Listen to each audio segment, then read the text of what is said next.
Good evening everyone. শতাব্দীর কিচেনে আপনাদের সবাইকে স্বাগত জানাই। আজকের রেসিপি ধনেপাতার আচার। এই সময় ধনেপাতা বাজারে ভীষণই সস্তা, খুবই অল্প খরচে সারা বছর সংরক্ষণ করে নেওয়া যায়। গরম ভাত কিংবা খিচুড়ির সাথে খেতে অসম্ভব সুন্দর লাগে।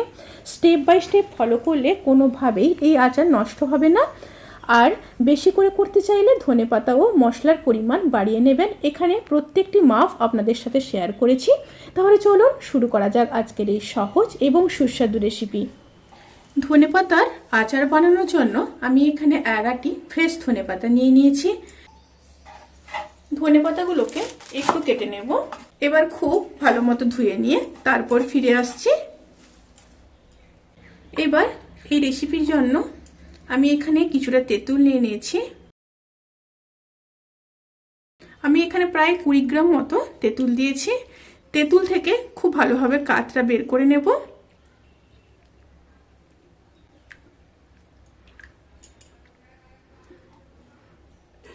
তেঁতুলের এই খোসাটা কিন্তু ফেলে দিতে হবে। তেঁতুলের কাত রেডি। এবার ওই তেঁতুলের কাতের মধ্যে দিয়ে দেব 1 চামচ হলুদ, 1 চামচ লঙ্কার গুঁড়ো দিয়ে খুব ভালো করে মিশিয়ে নেব।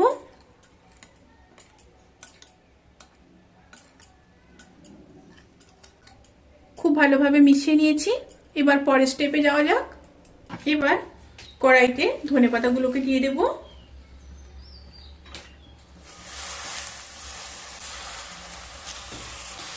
ধনেপাতাগুলো থেকে কিন্তু খুব ভালো মতো জলটা শুকিয়ে নিতে হবে। এই রেসিপির ক্ষেত্রে কিন্তু এই টিপসটা অতি অবশ্যই ফলো করবেন, তা না হলে কিন্তু এই আচার অনেক দিন ধরে স্টোর করে রাখা যাবে না। খুব ভালো মতো ধনেপাতার জলটাকে শুকিয়ে নেব।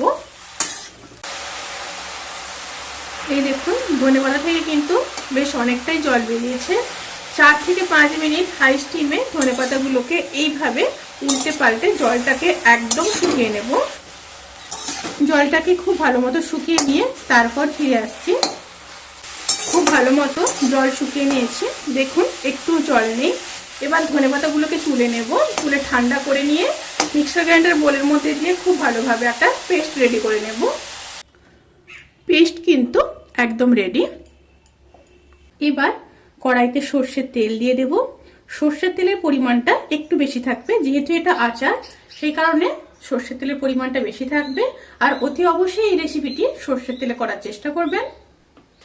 তেলটা গরম হয়ে গেছে। এবার 5-6টা শুকনো লঙ্কা আমি কেটে নিয়েছি, দিয়ে দিলাম।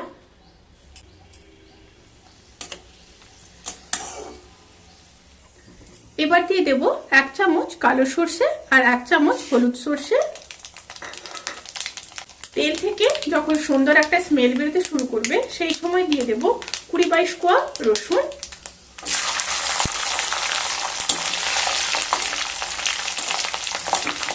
রসুনগুলোকে হালকা ভেজে নেব। রসুনটা যখন হালকা ভাজা হয়ে যাবে তখন দিয়ে দেব 1 চামচ আদা বাটা। এখানে আপনারা গ্রেটেড আদাও ব্যবহার করতে পারেন। দিয়ে আবারও একটু মিশিয়ে নেব।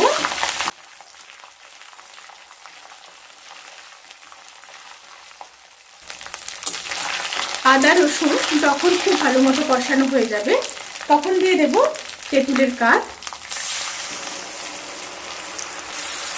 দিয়ে আবারও লো টু মিডিয়াম স্টিমে খুব ভালো মতো কষিয়ে নেব। খুব ভালো মতো কষিয়ে নিয়ে তারপর ফিরে আসছি। এবার দিয়ে দেব 3 চামচ চিনি আর দিয়ে দেব পরিমাণ মতো লবণ। দিয়ে আবারও খুব ভালো মতো মিশিয়ে নেব।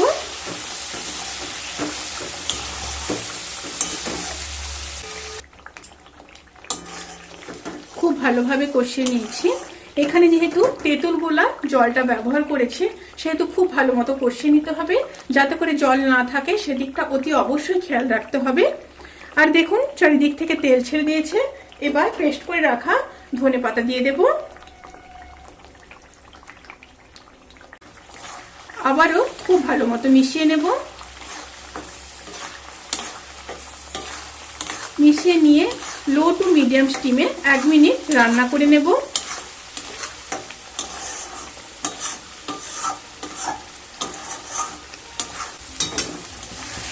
ধনেপাতার চাটনি কিন্তু সার্ভ করার জন্য একদম রেডি। এবার নামিয়ে ঠান্ডা করে নেব, ঠান্ডা করে তারপর সার্ভ করে দেব। আর সারা বছর সংরক্ষণ করে রাখতে চাইলে অতি অবশ্যই ঠান্ডা করে নিয়ে কাঁচের বয়ামে রেখে দেবেন, তাতে করে কিন্তু সারা বছর সংরক্ষণ করে রাখা যাবে।